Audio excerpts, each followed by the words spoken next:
네, 광주광역시 북구갑 국회의원 조우섭입니다. 지난 A계열이 때 회의 내용을 잠깐 점검하고 질의 이어가겠습니다. 지난 A계열이 때 국가장법 개정안에 대해서 말씀을 좀 드렸었습니다. 혹여 노태우 씨나 전두환 씨가 사망했을 경우에 국가장의 예우를 갖춰서 장례를 치러야 되는 비극적 사태가 발생되지 않았으면 좋겠다라고 말씀을 드렸었습니다. 여기 있습니다. 하지만 지난 10월 26일 날 노태우 씨 사망 이후로 노태우 씨는 국가장으로 장례를 치렀습니다. 우리 정부에서는 공도 있고 과도 있다라고 이야기하면서 치렀는데, 저는 5.18 국립묘지를 지역구로 두고 있는 국회의원 한 사람으로서, 그리고 국민의 대표로서 심히 유감을 표명하지 않을 수 없습니다. 다시는 전두환 씨가 사망했을 경우도 똑같은 상황이 발생될 수 있을지 굉장히 국민과 함께 우려를 표명하는 바입니다. 그러진 않겠죠, 총리님? 예, 의원님 아시겠습니다만은 결국은 이제 국민이 판단하실 겁니다만은 국민들이 두 분 사이에 그런 어떤 역사적인 어떤 책임과 무게는 또 다르게 보고 있는 것 같고요. 무엇보다도 이분이 예. 민선에 의해서 대통령이 되셨다는 것, 또 대통령이 되셔서 여러 가지 좋은 정책을 시행하셨다는 것, 그리고 무엇보다도 네, 본인은 누워 계셨지만 그 가족들에 의한 하지만 사과 같은 것도 고려를 했다는 예. 걸 말씀드리겠습니다. 하지만 국가의 기본인 헌법을 유린한 사람입니다. 국민을 학살하고 등장한 사람입니다. 그런 자에게 어떻게 국가에서 예의를 치러야 되는지에 대한 유감, 다시 한번 유감 표명하고요. 예, 의원님 충분히 의원님 심정이나 그것도 반대하시는 분들의 그리고 잘 알고 있습니다. 예. 플랫폼 카카오 모빌리티 관련해서 플랫폼 관련해서 질의를 드렸었습니다. 카카오 측에서는 답변을 해왔습니다. 택시업계와 상시적 소통기구를 결성하겠다라고 답변을 해왔고요.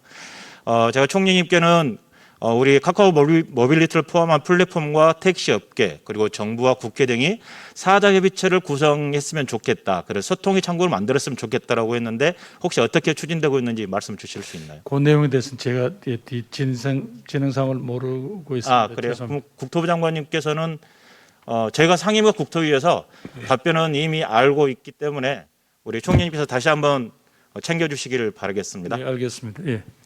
다음으로 대장동 사건으로 온 세상이 좀 시끄럽습니다. 저는 대장동 사건의 본질을 알게 되면 그 대장동 사건을 막을 수 있는 기회가 두 번이 있었다고 생각을 합니다. 처음에는 공공개발을 민간개발로 추진하려고 했던 것을 막을 수 있는 기회가 있었다고 봅니다. 잘 아시는 것처럼 2008년 LH에서 공공개발을 추진하려고 했습니다. 하지만 2009년 10월 7일 이명박 전 대통령이 축사에서 LH 사업 철회를 시사를 합니다. 그리고 2009년 그 다음 날인 10월 8일 이지송 LH 사장이 기자간담회에서 민간과 경쟁하는 부분은 철회하겠다는 식으로 이야기를 합니다. 그리고 2009년 10월 20일 국민의힘 전신인 한나라당 신영수 의원, 동생분은 구속됐죠. 국정감사에서 이명박 전 대통령의 발언을 인용하면서 대장동 사업 포기를 압박을 합니다. 결국 LH는 2010년 6월 28일 사업을 철회를 발표를 합니다. 2010년에 이재명 당시 성남시장이 당선되면서 민간 개발로는 안 되겠다, 개발 이익을 환수해야겠다 싶어서 민관 개발로 발표를 하고 추진을 합니다. 만약에 이명박 전 대통령이나 국민의힘 인사 등이 LH 공공개발을 막지 않았다면 지금의 대장동 사태는 발생되지 않았을 거라고 생각을 하는데, 총리님 동의하시죠? 예, 의원님 제 생각이 정치권의 동의가 없었다, 압박이 없었다면 그럼 또 가정을 전제로 해서라도 답변을 드리면, 또 지금은 워낙 또 자칫하다가는 정부가 대선에 어떤 입장을 밝힌 게 되기 때문에 의원님 이건 이해해 주시기 바랍니다. 예. 두 번째는 부산저축은행 부실대출 사건에서 검찰이 선택적 수사와 선택적 기소를 하지 않았다면 대장동 사건은 막을 수 있었다고 생각이 듭니다. 대장동 사건의 핵심은 화천대유입니다. 그런데 화천대유는 그 전신이 C7이라는 개발업체입니다. C7은 공공개발을 막고 민간개발로 전환하기 위해서 여러 가지 작업들을 전개를 합니다. 2009년도에 남욱시 등이 C7을 설립을 하고 민간개발 전환 작업을 하는데 2021년 11월에 경향신문의 발표를 보면 C7의 문건입니다. 주공 개발 계획에 대한 대응 논리 2009년도 10월에 만들었던 문건입니다. 주공의 개발 계획안이 철회될 때까지 10월 8일부터 매일 2회 이상 통합공사 및 성남시를 항의 방문하고 등등 해서 민간 개발로 전환할 수 있도록 유도하자라고 스스로 기획안을 씁니다. 그 이후에 2014년도에 예금보험공사에서 남욱 변호사 등 배임과 변호사법 위반 혐의로 수사해달라고 검찰이 요청해서 검찰은 변호사법 위반 혐의로 적용을 합니다. 그런데 문제는 이미 2011년도에 검찰의 선택적 수사가 이어졌다는 겁니다. 2011년도에 대검 중앙수사부 수사에서 부산저축은행 박연우 회장, 김민영 행장을 포함해서 정관계 인사는 모두 76명 재판을 넘깁니다. 그런데 C7 출신, C7 부실 대출권은 그 수사에서 쏙 뺍니다. 알고 계시죠? 예, 저 보도에 그렇게 예. 나온 건 알고 있습니다. 당시의 대검 중수부장은 김홍일 현재 윤석열 후보 캠프 정치공작 진상규명 특별위원회 위원장입니다. 당시 주임검사는 중수이과장이었던 윤석열 국민의힘 대선 후보입니다. 이렇듯이 자, 우리 법무부 장관님, 네. 이거는 선택적 수사 아닌가요? 조섭 위원님 말씀하신 얼개는 뭐 대략 보도상으로도 그렇고 맞는 것 같습니다만 선택적 수사냐 아닌 것은 제가 판단하기는 좀 그런 것 같습니다. 네, 잘 알겠습니다. 하지만 그 C7에서 대장동 대출을 알선하고 김만배를 통해서 박영수 전 특검을 변호사로 소개한 조우영 씨라고 있거든요. 거기는 2015년도에 수원지검에서 대장동 알선 대가로 10억 3천만 원을 받은 혐의로 2년 6개월의 실형을 받습니다. 이것은 대검에서 수사하지 못했던 것을, 안 했던 것을 수원지검에서 수사해서 기소해서 실형을 받게 한 거거든요. 똑같은 검찰, 똑같은 검사에서. 자, 선택적 기소 문제도 있습니다. 당시에 검찰이 수사한 개발 시행사가 4곳입니다. 부산저축은행 부실대출건으로. 그런데 대장동 개발 시행사만 재판에 넘겨지지 않습니다. 정말 의외입니다. 아까 말씀드린 것처럼 똑같은 사실관계, 똑같은 피의자인데 대검은 조우영 씨를 풀어주고 수원지검은 구속 기소를 합니다. 그래서 실형을 받게 합니다. 이것 선택적 기소 아닌가요? 현재 대장동 수사에서 매우 중요한 조 의원님 말씀처럼 이 대목이 해명돼야 될, 규명돼야 될 매우 중요한 쟁점인 것은 맞습니다. 네, 감사합니다. 공수처장님 나와 계시죠? 네, 윤석열 국민의힘 후보 관련해서 지금 수사하고 있는, 조사하고 있는 건수가 몇 건이나 됩니까? 총 4건인 것 같습니다. 무엇입니까? 지난 6월에 입건한 게 이제 옵티머스 그 수사 관련된 것, 그다음에 한명숙 오해 위증 사건 수사 방해 관련된 것, 9월달에 입건한 이제 고발 사주 의혹 사건이고요. 네. 그다음에 최근에 이제 판사 사찰 문건 관련된 그렇게 4건으로 알고 있습니다. 이 4건의 수사에서 윤석열 후보는 피의자입니까, 아닙니까? 네, 피의자입니다. 피의자 신분이죠. 네. 현재 조사 중인 사건과 진행 상황 관련 내용들이 사실대로 밝혀지면 법과 원칙에 따라서 당연히 기소해야 되겠죠? 저희는 뭐 살아있는 권력을 상대로 공정하게 수사해달라고 만들어진 기관이기 때문에 뭐 원칙에 따라서, 법과 원칙에 따라서 처리를 하겠습니다. 네. 법무부 장관님, 윤석열 국민의힘 후보 부인과 장모 관련해서 현재 수사하거나 조사 중인 사건이 몇 건입니까? 너무 많습니까? 혹시 일일이 나열하실 수 있나요?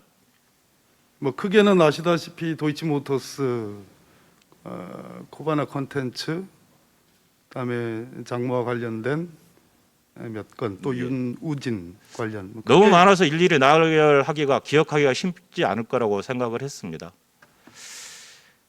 이것도 마찬가지로 공수처장님께서 답변을 주신 것처럼 조사 중에 사건과 진행 상황 관련 내용이 사실이면 법과 원칙에 따라 당연히 기소해야 되겠죠? 우리 검찰이 이 사안에 대해서 엄중하게 저는 수사할 것으로 그렇게 기대하고 있고 법과 원칙에 따라 수사하고 있습니다. 그런데 많은 국민들은 걱정을 하고 계십니다. 두 가지입니다. 하나는 수사를 제대로 할 수 있겠나. 야당의 후보인데 수사를 제대로 할 수 있겠나. 두 번째로는 혹여 수사를 제대로 하더라도 제1야당의 후보인데 기소하거나 구속하거나 그럴 수 있겠나라는 걱정을 많이 하십니다. 먼저 법무부 장관님 네, 어떻습니까? 법과 원칙에 따라 아까 하신다고 그랬으면 기소를 하고 구속을 시켜야 될 상황이 발생되면 해야 되는데 그렇게 하시겠습니까? 기소와 구속 여부를 지금 법무부 장관이 판단드리긴 어렵다는 처지에 있다는 것은 우리 조 의원님께서 너무 잘 아실 거고요. 엄정한 수사, 대선과 관계없이 법과 원칙에 따른 수사를 하라는 그러한 당부의 말씀으로 봐드리겠습니다. 예, 공수처장님. 네. 뭐 저희가 이제 가정적인 상황은 말씀드릴 수가 없습니다만은 어쨌든 그 공정하게 수사해서 그 정무적인 어떤 정치적인 판단 없이 고려 없이 처리를 하는 것이 원칙이라고 생각을 합니다. 예. 선택적 수사와 선택적 기소는 정의롭지 못합니다. 전혀 공정하지 않습니다. 마치 전두환 군부 독재를 연상하게 합니다. 전두환 군부 독재는 군부 내에 일부 세력이 권력을 장악을 해서 대한민국의 권력을 찬탈하고 그렇게 해서 본인의 사유화를 시킨 것이 전두환 군부 독재의 실상이었습니다. 만약에 한 세력이 권력을 사유한다면 그것은 전두환 군부 독재와 똑같다고 생각을 합니다.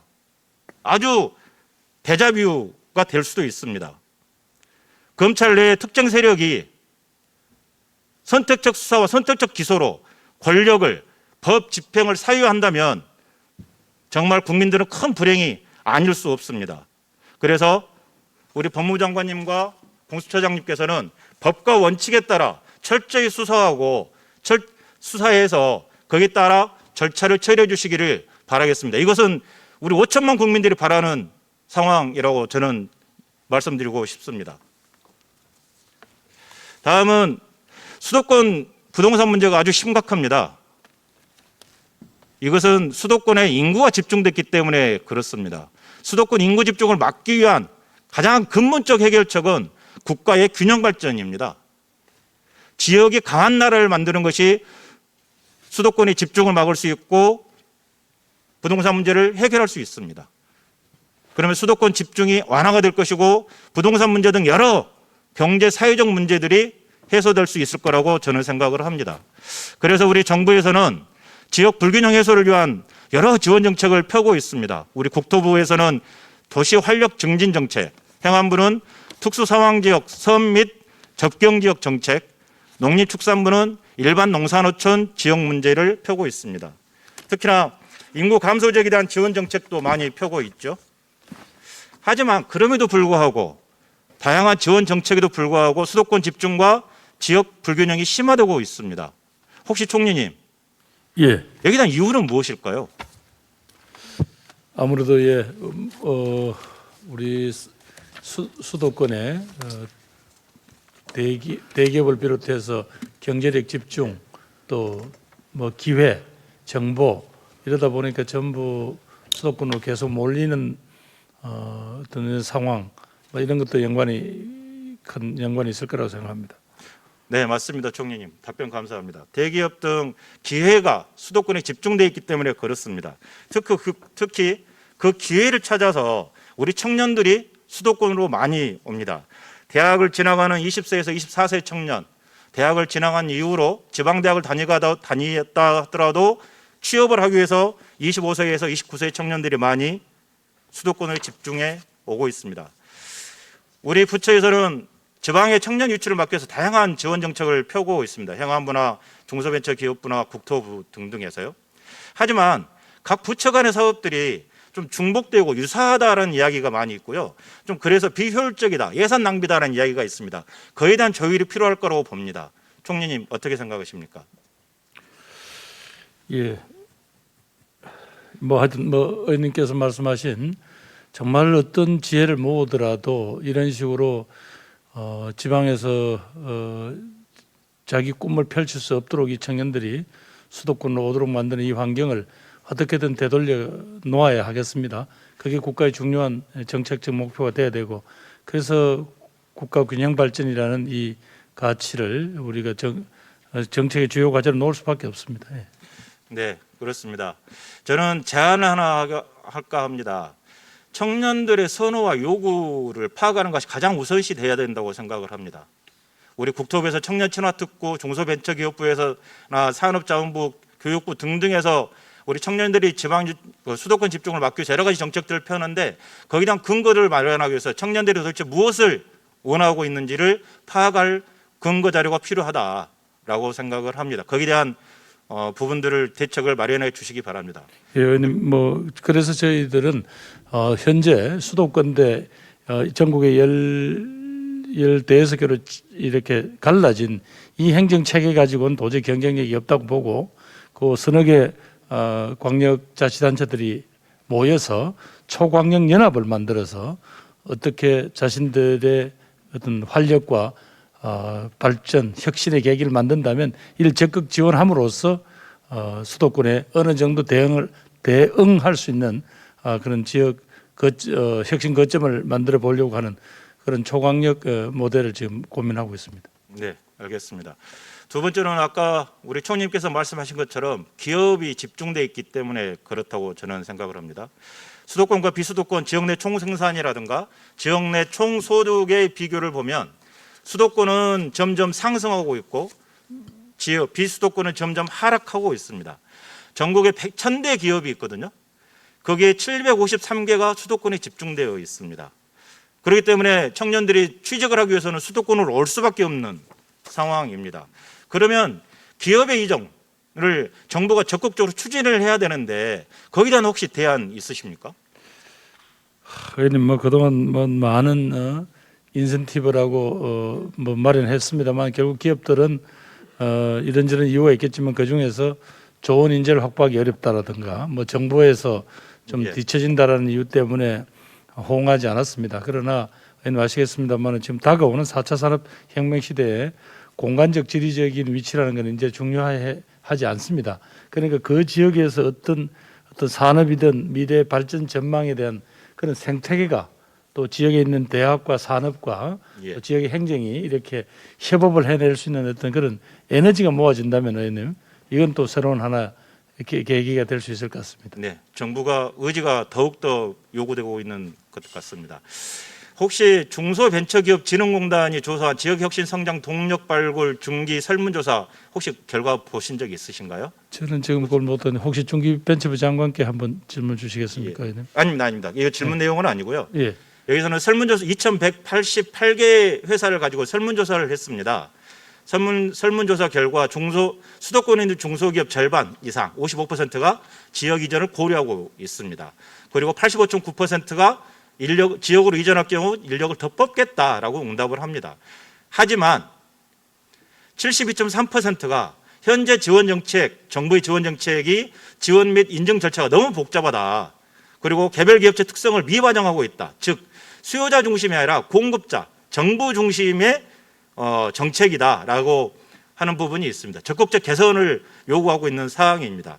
이것 좀 꼭 좀 챙겨 보셔서 하셨으면 좋겠고, 이것을 말씀드린 이유는 뭐냐면요. 아까 1,000대 기업 말씀드렸잖아요. 거기에 253개 기업이 서울에 수도권에 있지 않습니까?